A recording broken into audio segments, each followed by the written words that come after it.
Making national headlines, Sheriff Mark Lamb testing positive for coronavirus just moments before he was supposed to meet with President Trump. The Pinal County Sheriff got national attention in May when he said that he would not enforce a statewide stay-at-home order. On Monday night, Sheriff Lamb flew to Washington just before the president signed his executive order on policing, and he says, per White House policy, one of the first things Trump officials did was test him for the virus before he could get close to the president, and Sheriff Lamb tested positive and was escorted away before interacting with the president. The sheriff, who by the way is up for election in November, is running unopposed. In a Facebook post, he says he believes he was infected at a campaign event on Saturday, and there is video of that event posted on YouTube by Pinal Central with Sheriff Lamb without a mask, hugging and shaking hands with supporters under a tent in a parking lot as hundreds of people lined up holding campaign signs. So this morning,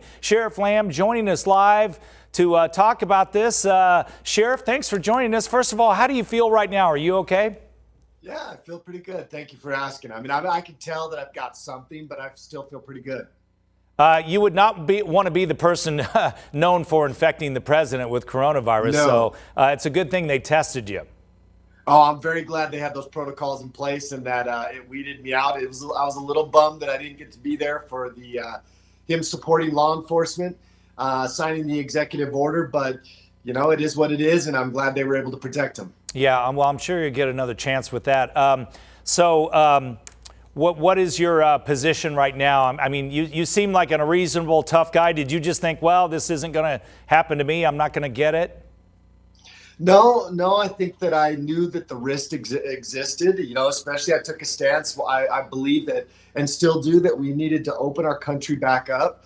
Obviously, I got infected by somebody, so I would just still encourage people to take the precautions. I've never not encouraged people to take precautions. I just said I wouldn't cite or arrest people that were trying to make a living. And I didn't anticipate so many people showing up to that event. It was really just to come pick up a yard sign event, but you can see by the video, we had a lot of people show up, and I appreciate the support. And my main concern has been that I hope that I did not infect any people. You know, this is just such a strange time. I mean, I get, you know, we want the economy going. Business owners want their businesses going, obviously. And then you got the people out there who feel that it's their right to do whatever they want. And then others don't want to get it. What do you think about the numbers in Arizona going up right now? Well, I mean, personally, I think that we probably shut down a little too soon the first time. And so now you're getting more testing and it's getting out there. I mean, it's going to get out there. A lot of us are going to get this. And that is the reality of it. I think that as a country or as a society, we've tried to reduce risk down to nothing. And there's always going to be risk. I obviously was willing to take those risks, and I caught coronavirus. And so I'm going to continue to educate people that they should take precautions, and hopefully nobody else gets it. And hopefully we can get through it and find something that people can take that'll cure it for them. But I think that if we're thinking that we're never going to get it, or if we're going to eliminate it or be able to stay home forever, it's just not practical. So I'm assuming you're in the middle of a quarantine. How's that going? And when it is over, when you go back out, what will you do differently so the risk isn't there?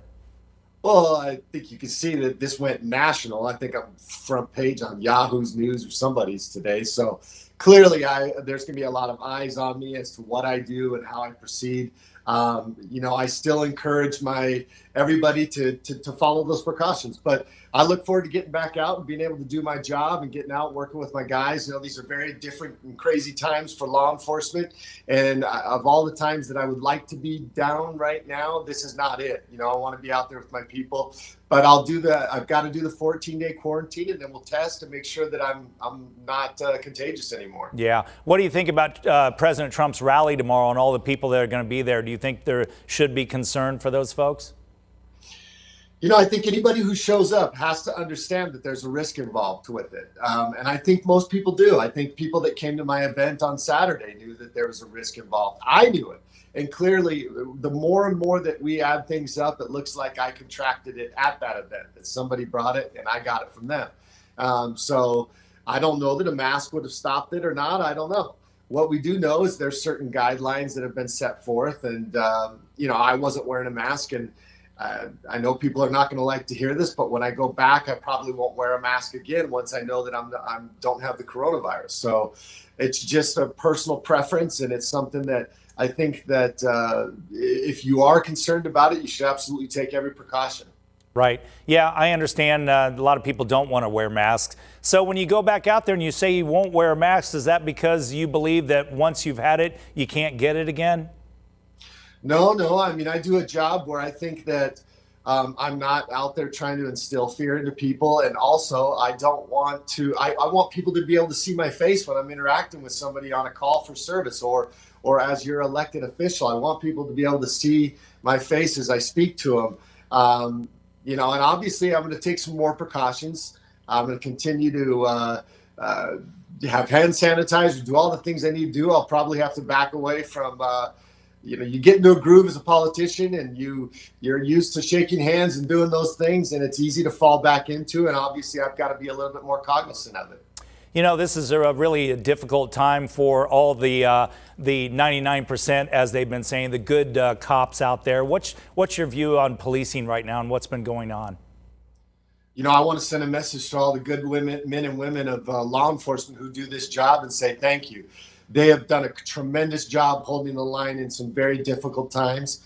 I wish I saw more leaders stepping out to support them in these difficult times. I think a lot of our leadership in this across the country and cities and different places have been afraid to say the wrong thing or support the wrong thing. And I think that, what we all saw as a country, we agreed that it was a travesty and it should have never have happened.